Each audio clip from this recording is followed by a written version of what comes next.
المؤيد والعبد المؤيد المصطفى الأمجد المحمود الأحمد عني أبا القاسم محمد اللهم صل على محمد وآل محمد. اللهم صل وسلم وزد وبارك على صاحب الدعوة النبوية على سولة الحيدرية والإسمة الفاطمية والعلم الحسنية والشجاعة الحسينية والعبادة السجادية والمعافر الباقرية والآثار الجعفرية والعلوم الكاظمية والحجج الرضبية والجود التقبية والنقابة النقبية والهيبة العسكرية والحجة القائمية.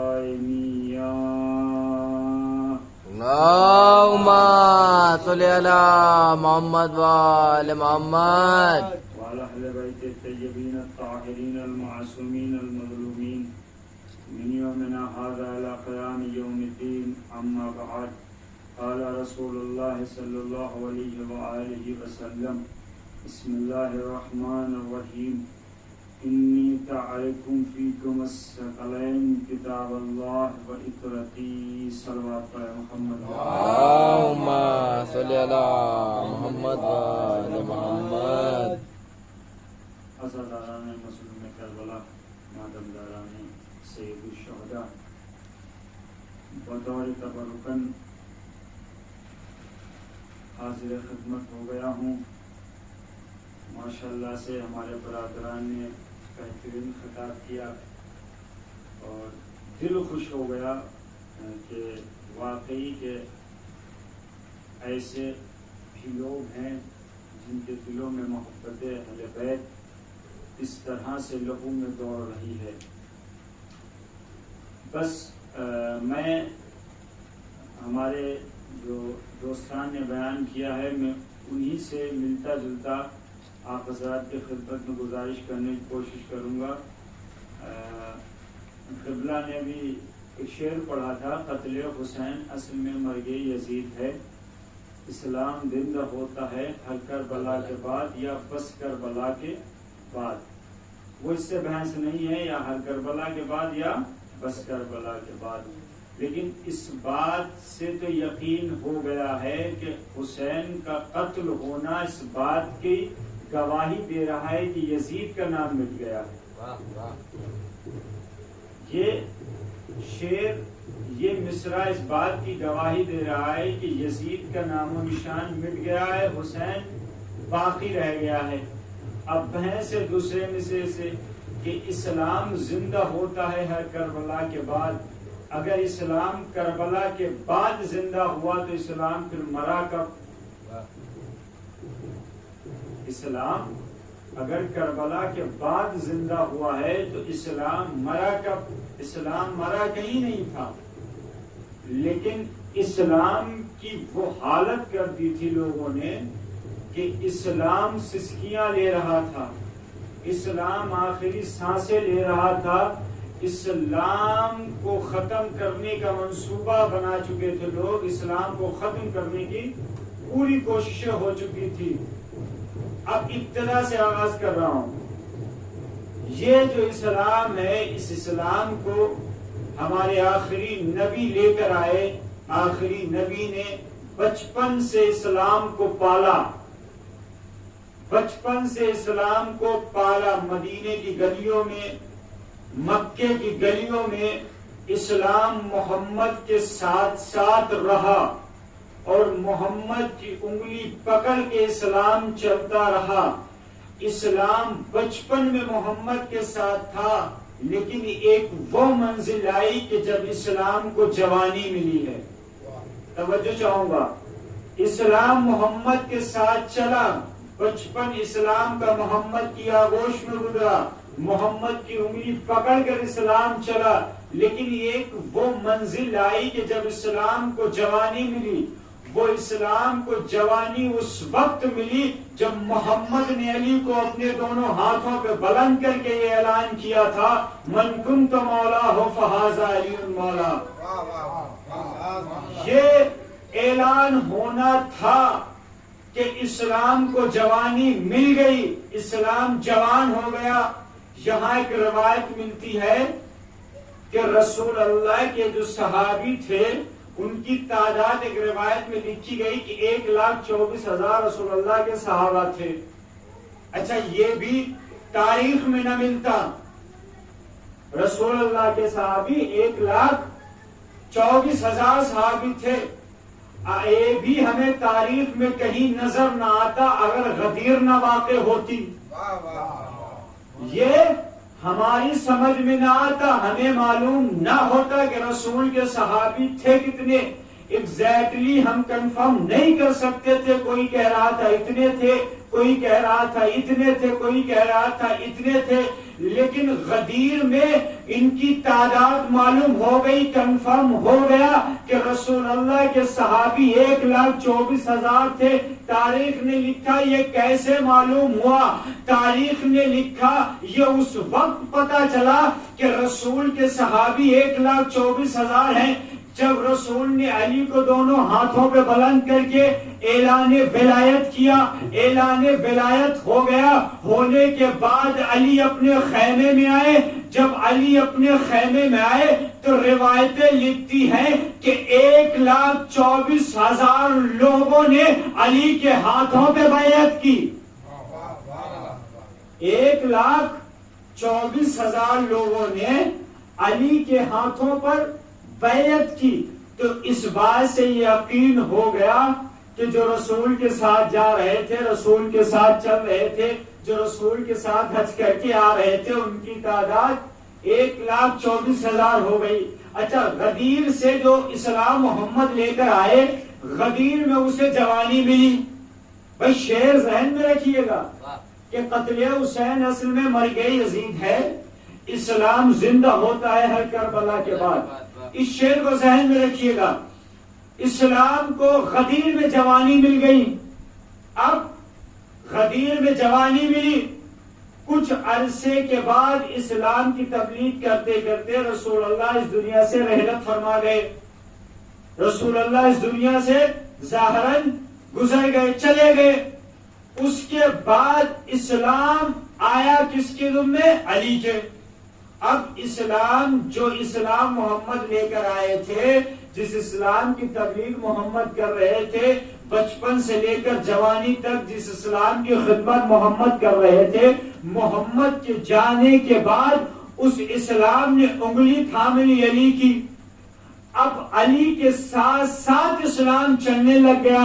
اب وہ دوسرا جملہ، دوسرا شعر غور کیجئے گا کہ قتل حسین اصل میں مرگ یزید ہے، اسلام زندہ ہوتا ہے ہر کربلا کے بعد.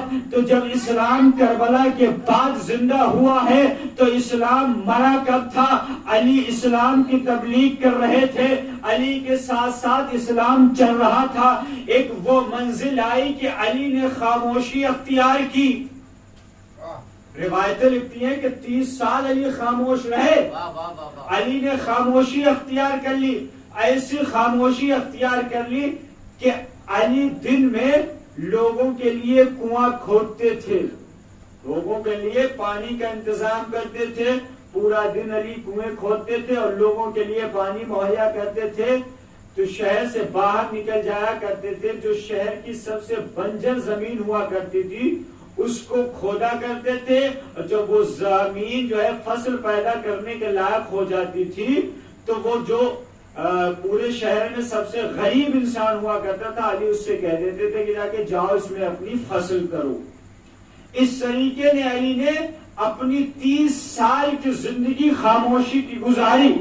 اور علی نے جب خاموشی کی زندگی اختیار کی تو اسلام کو اس وقت لوگوں نے مٹانے کی کوشش کر لی. اچھا اسلام کربلا کے بعد زندہ ہوا، توجہ چاہوں گا یہاں سے، اسلام کربلا کے بعد زندہ ہوا تو پھر اسلام مرا کب تھا؟ تاریخ نے لکھا کہ اسلام اس وقت مر چکا تھا جب صبح کی نماز 4 رکعت پڑھائی گئی۔ اسلام اس وقت مر چکا تھا جب صبح کی نماز 4 رکعت پڑھائی گئی۔ اسلام اس وقت مر چکا تھا جب جمعے کی نماز بدھ کو پڑھائی گئی۔ لیکن کسی بھی تاریخ نے سن 61 ہجری کے بعد حسین کی گردن کٹ جانے کے بعد کسی تاریخ نے یہ لکھا ہو، جب حسین کی شہادت واقع ہو گئی ہو تو کسی نے یہ لکھا ہو کہ کسی نے 4 رکعت صبح کی نماز پڑھائی ہو، کسی نے بدھ کو جمعے کی نماز پڑھائی ہو۔ یہ حسین نے اسلام کو کربلا کے بعد ایسی زندگی دے دی کہ کسی نے اسلام کے اوپر انگلی اٹھانے کی کوشش نہیں کی۔ اسلام کو ایسی زندگی کربلا کے بعد حسین نے دے دی، اسلام کو زندگی مل گئی۔ اچھا حسین کربلا میں شہید ہو گئے، امام حسین کربلا میں شہید ہو گئے، اسلام ہو گیا تنہا۔ جو اسلام رسول لے کر آئے تھے، رسول کے بعد علی کے ہاتھوں ذمہ داری آئی، علی کے بعد حسن کے ہاتھوں ذمہ داری آئی، حسن کے بعد حسین نے ذمہ داری لی، حسین شہید ہو گئے۔ اب اسلام رہ گیا تنو تنہا۔ اب اسلام چلا کس کے ساتھ؟ اب اسلام نے دیکھا کہ علی کی بیٹی یہاں موجود ہے۔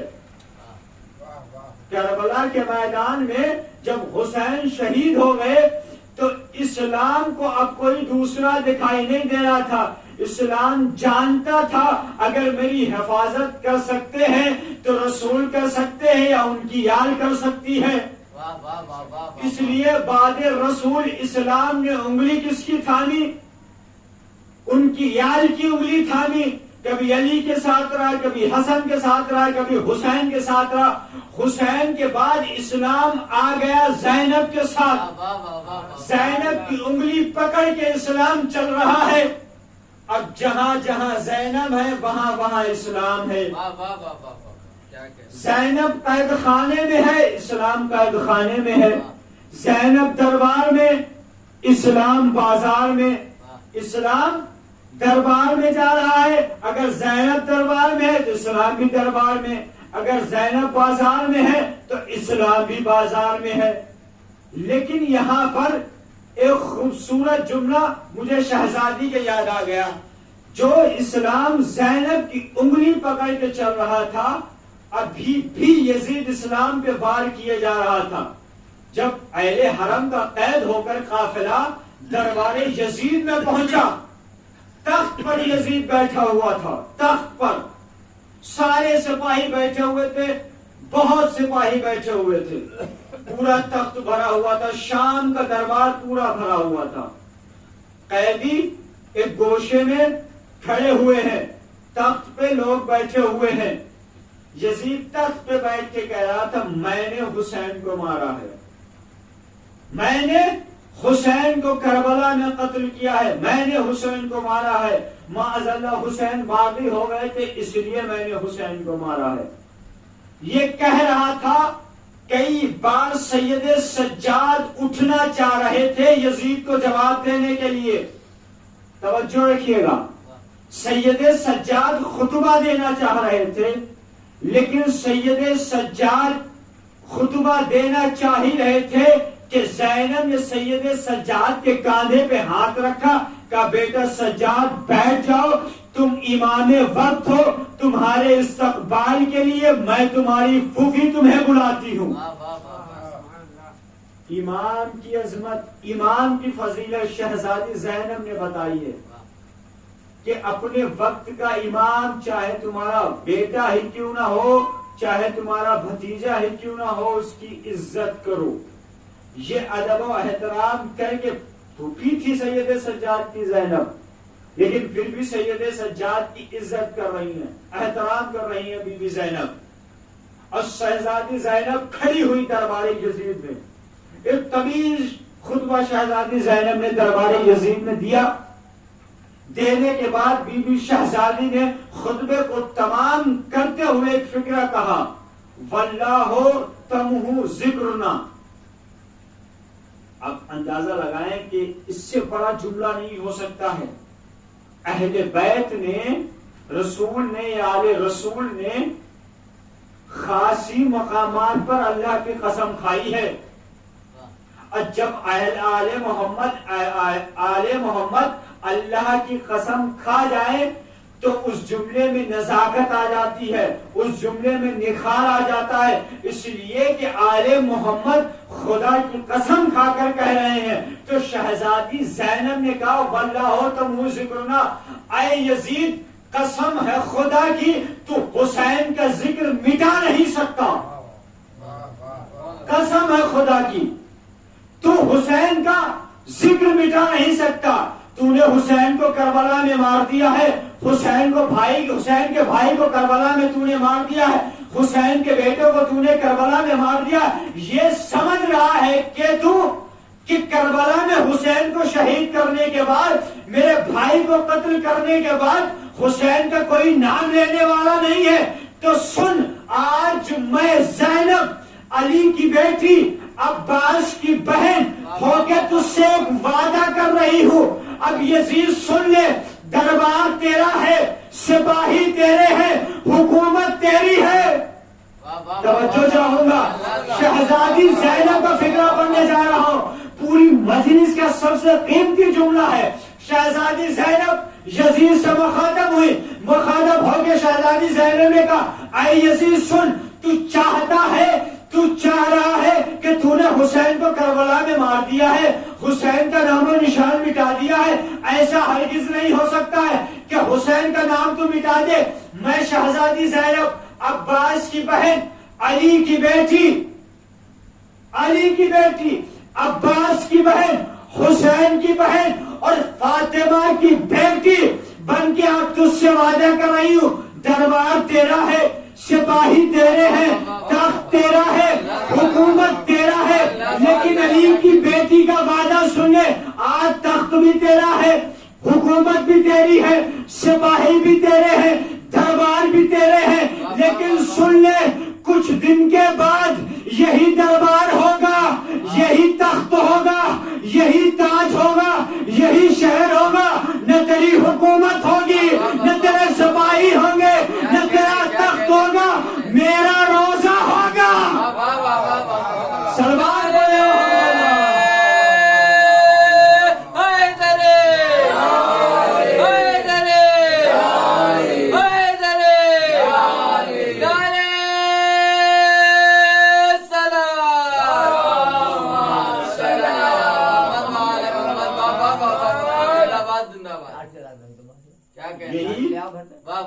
شہر ہوگا، یہی دربار ہوگا، میرا روزہ ہوگا، میرا روزہ ہوگا، میرا روزہ ہوگا.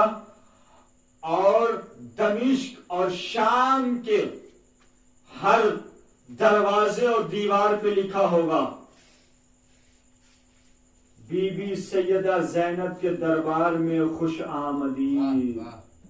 آج شام کو کوئی یزید کے نام سے نہیں یاد کر رہا ہے، آج شام کو کوئی یزید کے نام سے یاد نہیں کر رہا ہے. اگر کسی سے پوچھیں شام میں ہے کیا، دمشق میں ہے کیا، تو لوگ یہی کہیں گے کہ یہاں علی کی بیٹی کی حکومت ہے، یہاں علی کی بیٹی رہتی ہے، یہاں علی کی بیٹی کی حکومت ہے. اس طرح سے شہزادی زینب نے اسلام کو اپنے ساتھ لے کر شہزادی زینب چلی. اور پھر شہزادی زینب نے یزید کے دربار میں یہی فرش ازا بچھائی. آج جس فرش ازا پہ ہم بیٹھے ہوئے ہیں، یہی فرش ازا شہزادی زینب نے یزید کے دربار میں بچھا کر یزید کو بتا دیا، یزید کو اس کی اوقات بتا دی کہ آئے یزید تو یہ نہ سمجھ کہ تو نے حسین کو مار دیا ہے، حسین کا کوئی نام لینے والا نہیں ہے. آج میں زینب علی کی بیٹی بن کر تیرے دربار میں، تیرے گھر میں فرش ازا بچھا کر تجھ سے وعدہ کر کے جا رہی ہوں کہ آج سے 1400 سال کے بعد ہی فرش ازا ہوگی اور اسی فرش ازا پر حسین کا نام لیا جائے گا. اور ہر قوم وہ شعر نہیں ہے، میرے ذہن میں نہیں آ رہا ہے. انسان کو بیدار تو ہو لینے دو، ہر قوم پکارے گی ہمارے لبیک یا حسین، لبیک یا حسین، لبیک یا حسین، لبیک یا حسین، لبیک یا حسین، لبیک یا حسین، لبیک یا حسین، لبیک یا حسین. نعرہ تکبیر، نعرہ رسالت، نعرہ حیدری، نعرہ سلام.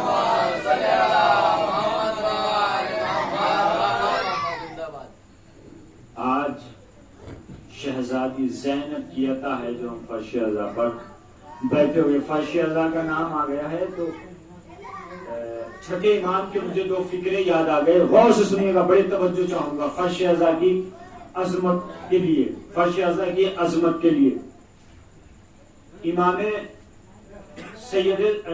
جعفر صادق علیہ الصلوۃ والسلام اللہم صلی علی محمد و آل محمد. فرماتے ہیں کہ جس فرش اعضا پر تم بیٹھ کر، جس فرش اعضا پر تم بیٹھ کر ہم اہل بیت کے فضائل و مصائب بیان کرتے ہو، میں جعفر صادق یہ خواہش رکھتا ہوں کہ میں ان مجلسوں میں جاؤں اور تمہارے درمیان بیٹھ کر میں اپنے فضائل و مصائب سنوں. اسی فرش اعضا پر بیٹھ کر، اسی فرش اعضا پر بیٹھ کر. یہ نہ سمجھے کہ اس فرش اعضا پر صرف ہم ہی بیٹھے ہوئے، نہیں، کہیں نہ کہیں یہاں پر علی مرتضیٰ بیٹھے ہوں گے، کہیں نہ کہیں پر رسول اللہ بیٹھے ہوں گے، کہیں نہ کہیں پر شہزادی فاطمہ زہرا بیٹھی ہوں گی.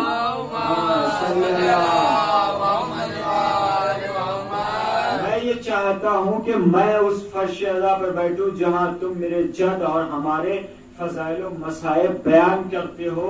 روایتوں میں لکھا ہے کہ جب فرش اعضا بچھائی جاتی ہے اور خطیب جب ذکر امام حسین، ذکر اہل بیت کرنے کے لیے منبر پہ بیٹھتا ہے تو ملائکہ فرشتے آسمانوں پر اپنے رب سے کہتے ہیں کہ اے خدا، اے پروردگار عالم، مجھے اجازت دے کہ میں فرش اعضا پر جاؤں اور حسین کے فضائل و مصائب سنوں. مجھے اجازت دے کہ میں فرش اعضا پر جاؤں اور حسین کے فضائل و مصائب سنوں. اب فرش اعضا کی عظمت کے لیے سب سے بڑا جملہ کہنے جا رہا ہوں، عظمت فرش اعضا پر. اور اس عظمت کو جانتے ہوئے بھی اگر ہم نے فرش اعضا اور مجلسوں کو نکارا تو ہم سے برا اس کائنات میں کوئی ہو ہی نہیں سکتا. امام فرماتے ہیں، آپ جانتے ہیں کہ جب ہم مجلسوں میں بیٹھتے ہیں کہیں پنکھے نہیں ہوتے، گرمی کا موسم ہوتا ہے. امام فرماتے ہیں کہ جب تم فرش اعضا پہ بیٹھتے ہو اور میرے فضائل و مصائب سنتے ہو، اسی درمیان جو تمہارے جسم سے پسینہ نکلتا ہے، جو پسینہ نکلتا ہے، اس پسینے کی قیمت اتنی ہے کہ میں جعفر صادق چاہتا ہوں اس پسینے کے بوسے لیا کروں. عظمت فرش اعضا. میں جعفر صادق یہ تمنا رکھتا ہوں کہ اس پسینے کے بوسے لیا کروں. اور جب مجلس اعضا ختم ہو جاتی ہے، لوگ اپنے گھروں کو چلے جاتے ہیں، جب لوگ اپنے گھروں کو چلے جاتے ہیں تو ملائکہ اس فرش اعضا پر آتے ہیں. آنے کے بعد ملائکہ اپنے پروں کو اس فرش اعضا پر اس طریقے سے لٹا دیا کرتے ہیں کہ ان کے پر فرش اعضا سے مل جاتے ہیں. اور جب فرش اعضا سے واپس آسمانوں پر ملائکہ جاتے ہیں تو دوسرے ملائکہ پوچھتے ہیں کہ تم کہاں سے آ رہے ہو؟ ایسی خوشبو اس سے پہلے میں نے کہیں دیکھی. صلوات پڑھے محمد.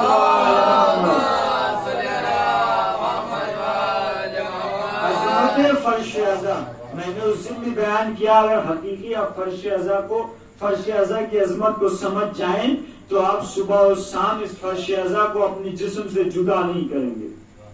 اتنی عظمت ہے، اس فرش عزا کی اتنی عظمت ہے.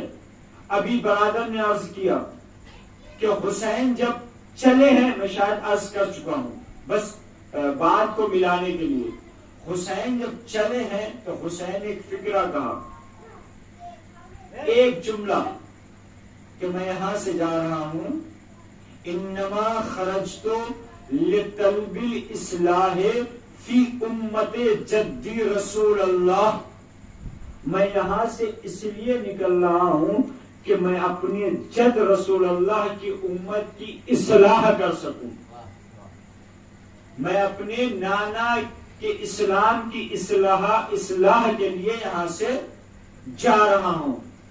اصلاح کے معنی صحیح کرنے کے ہوتے ہیں، کسی چیز خراب چیز کو صحیح کرنے کے لیے، اصلاح کے لیے جا رہا ہوں.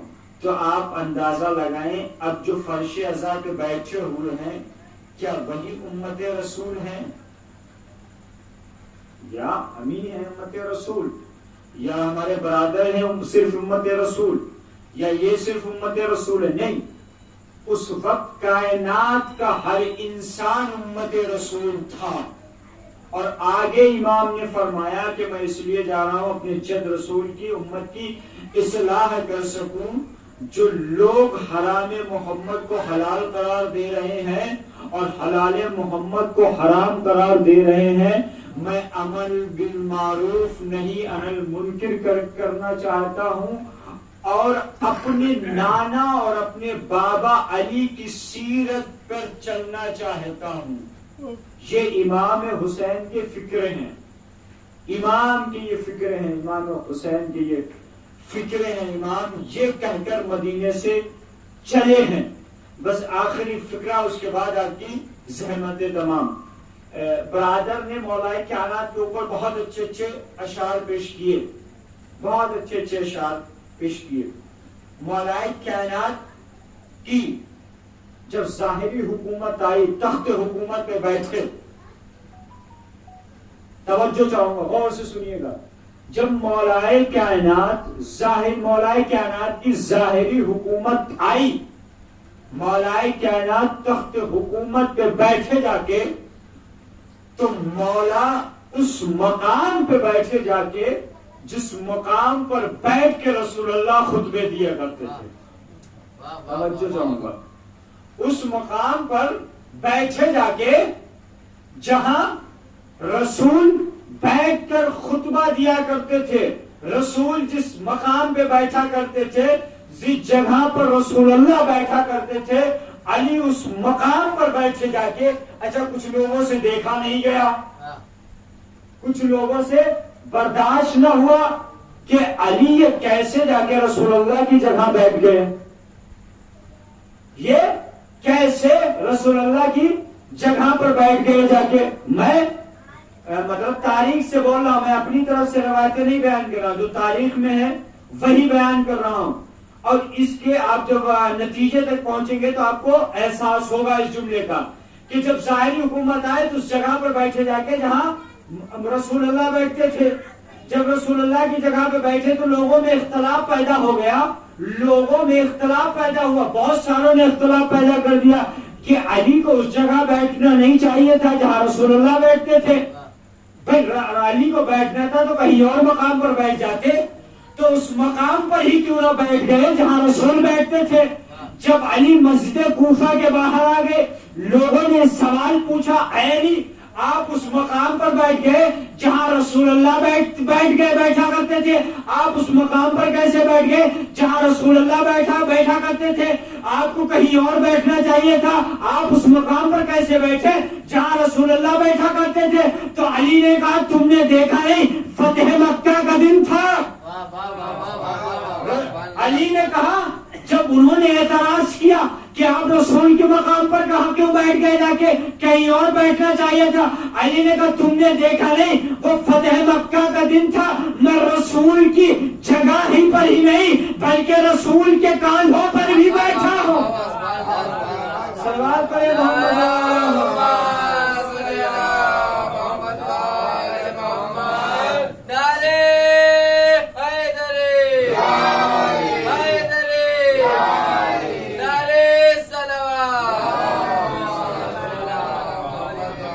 فتح مکہ کے دن سبھی نے دیکھا، سب دیکھ رہے تھے، اور سبھی راویوں نے بیان کیا ہے کہ مولا کائنات اور رسول اللہ خانہ کعبہ سے بت گرا رہے تھے، بت توڑ رہے تھے، اور جو بت اوپر رکھے ہوئے تھے وہ نیچے سے مل نہیں رہے تھے۔ تو اس وقت رسول اللہ نے مولا کائنات کو اپنے کاندھوں پہ بٹھایا، کہا علی جاؤ ان بتوں کو گراؤ جا کے۔ علی نے اپنے ہاتھوں سے ان بتوں کو اوپر سے گرایا۔ آخری فقرہ، اس کے بعد آپ کی زحمت تمام۔ ظاہری حکومت مولا کائنات کی آنے کے بعد سب سے پہلا جو کام آیا تھا وہ عہدوں کا تھا۔ عہدوں کا مطلب اس کو فلاں جگہ کا گورنر بنانا ہے، کس کو فلاں جگہ کا گورنر بنانا ہے، کس کو کہاں کا گورنر بنانا ہے۔ اچھا، گورنر بنا ہی رہے تھے کہ دو صاحب پہنچے کس کے پاس؟ عمار یاسر کے پاس۔ کہا عمار ذرا میری علی سے سفارش کرا دو۔ کہا کیسی سفارش؟ کہا میں نے سنا ہے کہ ابھی کوفے کا اور مصر کا کوئی گورنر نہیں بنا ہے، تو آپ میری اتنی سفارش کر دیجئے، آپ کہہ دیجئے کہ ہم دو لوگ ہیں، ایک کو کوفے کا گورنر، ایک کو مصر کا گورنر بنا دیں علی۔ پہلا جملہ عمار یاسر نے کہا سفارش کرنے کو تو میں کر دوں، لیکن تم اندازہ خود لگا لو کہ یہ وہ علی ہے کہ جہاں کسی کی سفارش نہیں چلتی، جہاں کسی کی سفارش نہیں چلتی۔ علی وہ ہے جو خود معین کرتا ہے، خود معین کرتا ہے، خود انتخاب کرتے ہیں اسے کہاں بھیجنا ہے۔ کہا اچھا تم سفارش نہیں کر سکتے ہو تو بس اتنا کام کر دو، بس علی سے میری ملاقات کروا دو۔ تو عمار یاسر مولا کائنات کے پاس گئے، مولا کائنات سے کہا یا علی دو لوگ ہیں جو آپ سے ملاقات کرنا چاہتے ہیں۔ تو مولا کائنات نے کہا ابھی میں حکومت کے کاموں میں مصروف ہوں، ان سے کہہ دو جب میں اپنے ذاتی کام کے لیے بیٹھوں توجہ چاہوں گا۔ یہ دیکھیے حکومت مولا کائنات کس طریقے سے مولا کائنات نے حکومت گزاری۔ اچھا مولا کائنات اسی وقت کہہ دیتے تھے عمار یاسر جا کے بلا کے لاؤ، لیکن مولا یہ نہیں چاہ رہے تھے کہ حکومت کا وقت ضائع ہو۔ تو مولا کائنات نے کہا عمار جا کے ان سے کہہ دو ابھی میں ان سے ملاقات نہیں کر سکتا ہوں، ان سے کہو جو میں اپنے ذاتی مثلاً میں کھانا کھانے کے لیے جیسے بیٹھوں تو ان سے کہو دعوت پہ آ جائے، کھانا کھا لیں آگے۔ اب عمار یاسر نے ان کو پیغام دیا، اب وہ دونوں لوگ کھانے کے وقت پہنچے۔ جیسے ہی پہنچے تو علی نے پوری زندگی جو کی سوکھی روٹی پہ گزار دی ہے، اور جو لوگ آئے ہوئے تھے وہ مرغ مسلم کھانے والے تھے، مرغ مسلم کھانے والے تھے۔ تو وہ ان کو کیسے علی کا کھانا پسند آتا، علی کی روٹی کیسے پسند آتی؟ کہ علی نہیں آپ کھائیے، میں اطمینان سے بیٹھا ہوں، جب آپ کھانا کھا لیں اس کے بعد گفتگو کریں گے۔ مولا کائنات نے کھانا کھایا، کھانا کھانے کے بعد مولا کائنات نے کہا آؤ اپنی بات رکھو، تم کس لیے ملنا چاہتے ہو، لیکن اس سے پہلے ذرا یہ بتا دو کہ تمہارا جو مسئلہ ہے وہ حکومتی ہے یا ذاتی ہے؟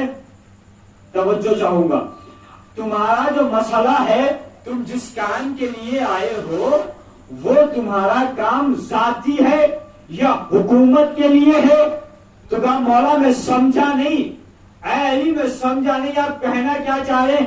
کہ دیکھو وقت اندھیرا ہے، رات ہو رہی ہے، اندھیری رات ہے، میں اندھیرے میں بیٹھا ہوا ہوں، اگر تم کہو اگر تمہاری بات حکومتی ہے تو میں حکومت کے چراغ جلاؤں، اگر ذاتی گفتگو ہے تو میں اپنا ذاتی چراغ جلاؤں۔ ان میں سے ایک صاحب اٹھ کے جانے لگے، دوسرے صاحب نے کہا کیوں جا رہے ہو، ابھی بات بھی نہیں ہوئی، تم جا کیوں رہے ہو؟ ان صاحب نے کہا ابھی بھی تمہاری سمجھ میں نہیں آیا، ارے جو علی ایک چراغ پہ معاہدہ نہ کرے وہ اتنی بڑی حکومت پہ کیسے معاہدہ کر سکتا ہے؟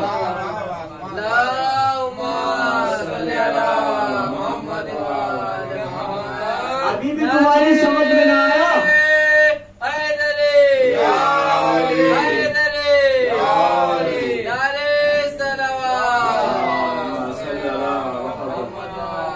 تمہاری سمجھ میں ابھی بھی نہیں آیا؟ وہ علی جو ایک چراغ پہ کمپرومائز نہیں کر سکتا، وہ اتنی بڑی حکومت پہ کیسے کمپرومائز کر سکتا ہے؟ دونوں صاحب وہاں سے واپس چلے گئے. یہ حکومت گزاری ہے مولا کائنات. اس طریقے سے حکومتیں گزاری جاتی ہیں. اور روایتوں کے جملے ہیں کہ مولا کائنات نے کہیں پر حکومت کے درمیان کہیں پر بھی تکبر ظاہر نہیں کیا، کہیں پر بھی تکبر ظاہر نہیں کیا. یا علی نے کسی کو جواب نہ دیا ہو یا کسی کا کوئی مسئلہ جائز طریقے سے مولا کائنات نے حل نہ کیا ہو. روایتیں بتاتی ہیں، بس میں ختم کر رہا ہوں. مولا کائنات نے جب اپنی بیٹی شہزادی زینب کی شادی عبداللہ سے کی تو مولا کائنات نے ایک بات رکھی، کا عبداللہ میں اپنی بیٹی کی شادی تم سے کر رہا ہوں، لیکن ایک بات یاد رکھنا، ایک وہ وقت آئے گا کہ جب مدینے میں میرے حسین کا کوئی نہ ہوگا، میرے حسین کا مدینے میں کوئی نہ ہوگا اور میرا حسین سفر کر رہا ہوگا، تو اس وقت تم زینب کو روکنا نہیں، زینب کو جانے کی اجازت دے دینا. روایتیں بتاتی کہ جب 28 رجب کو حسین کا یہ قافلہ وہاں سے روانہ ہونے لگا، اس سے پہلے کچھ لمحات روانہ ہونے سے پہلے حسین جب اپنے گھر تشریف لائے دربار سے، تو حسین نے کہا عباس قافلے کو تیار کرو، اکبر قافلے کو تیار کرو، قاسم قافلے کو تیار کرو، ہمیں مدینے میں اب رہنا نہیں ہے، مدینہ اب ہمارے رہنے کے قابل نہیں رہ گیا ہے، اس لیے ہم مدینے سے سفر کرنا چاہتے ہیں. روایتیں بتاتی ہیں کہ جب یہ خبر شہزادی زینب کو ہوئی تو شہزادی زینب دوڑی ہوئی حسین کے پاس آئی کہ بھیا حسین آپ کہیں جا رہے ہیں. کتنی محبت ہوتی ہے بھائی بہنوں کو اپنے بھائیوں سے، کتنی محبت، آپ اندازہ لگا لیجئے. اور وہ زینب جو اپنے بھائی سے پوری زندگی جب تک جیتی رہی ایک لمحہ دور نہ ہوئی. اگر حسین کچھ لمحات کے لیے زینب سے دور ہو جاتے تھے تو زینب حسین کے گھر آ جایا کرتی تھی اور خیریت معلوم کرنے کے لیے پوچھتی تھی کہ میرا بھیا حسین خیریت سے تو ہے. وہی زینب دوڑی ہوئی حسین کے پاس آئی، کہتی ہے بھیا حسین آپ کہیں پردیس جا رہے ہیں، آپ مدینے سے کہیں باہر جا رہے ہیں؟ تو حسین نے کہا ہاں شہزادی زینب میں جا رہا ہوں. تو زینب نے کہا بھیا مجھے نہیں لے جائیں گے، آپ مجھے یہاں تنہا چھوڑ کے جا رہے ہیں؟ تو شہزادی زینب سے حسین نے کہا زینب اب تم عبداللہ کی امانت ہو، اگر تمہیں عبداللہ اجازت دے تو تم میرے ساتھ چلو گی.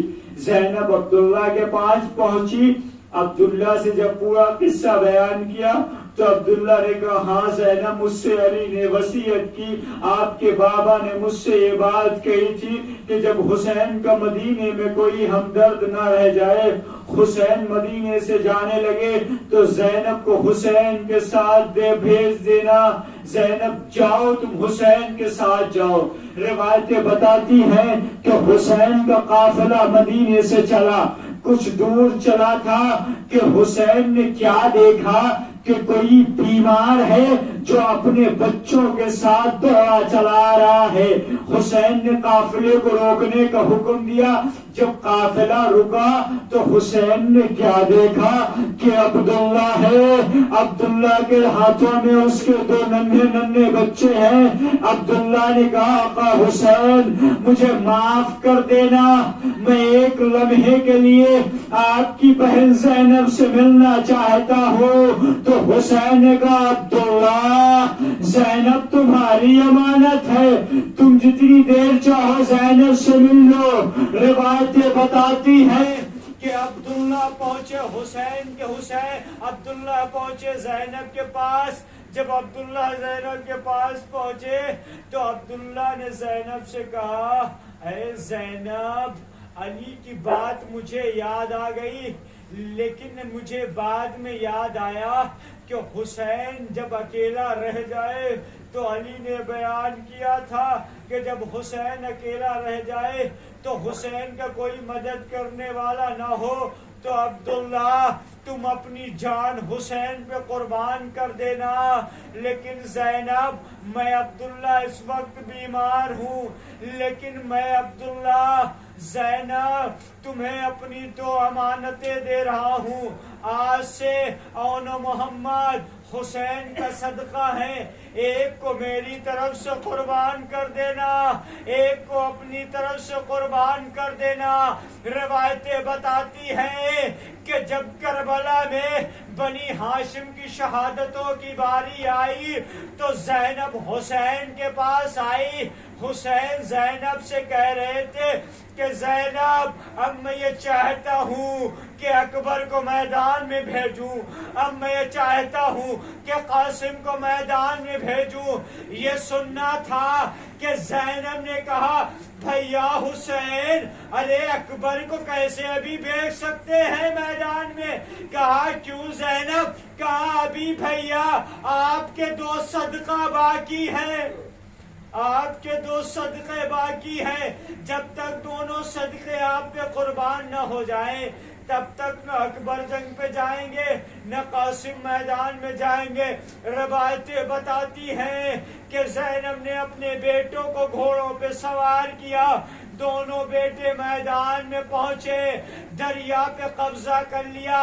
جب فرات پہ قبضہ کر لیا اور نے محمد سے کہا بھیا ہم نے دریا پہ قبضہ کر لیا، کاش میری اماں ہوتی تو آج دیکھتی کہ آج علی کے نواسوں نے کیسے دریا پہ قبضہ کر لیا۔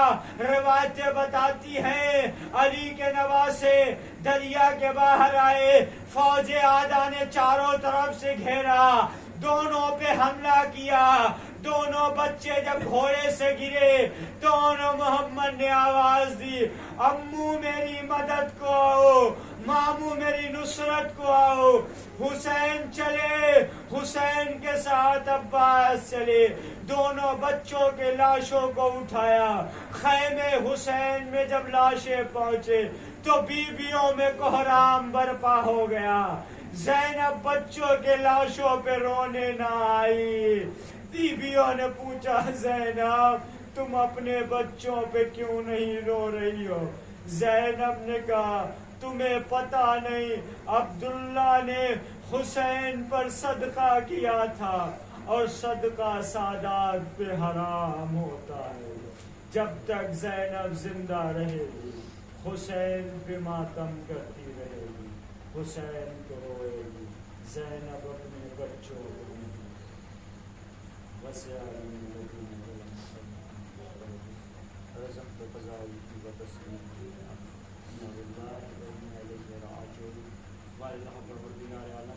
ہم سب کی اس مختصر سی عبادت کو قبول فرما، واجہ پروردگار عالم ہمارے گناہان صغیرہ اور کبیرہ کو معاف فرما، واجہ پروردگار عالم اس مجلس سید الشہداء کے فیض سے، پروردگار عالم کی ذکر کے فیض سے جو بھی حضرات اس فرش عزا پہ جو بھی نیک دعائیں تمنا لے کر حاضر ہوئے ہیں، پروردگار عالم ان سب کی دعاؤں کو قبول فرما۔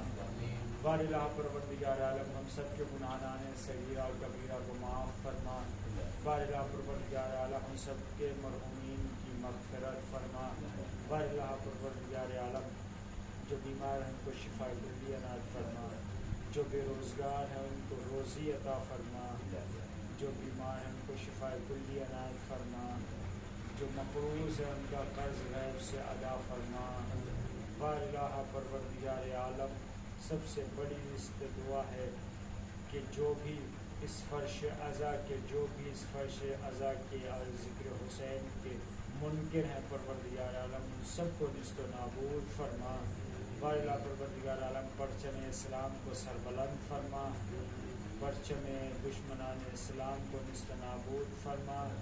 ہم واللہ پروردگار عالم ہمارے آخری حجت کے ظہور میں تعجیل فرما، ہم سب کو ان کے آبا و اجداد میں شمار فرما. ربنا تقبل منا انك انت السميع العليم.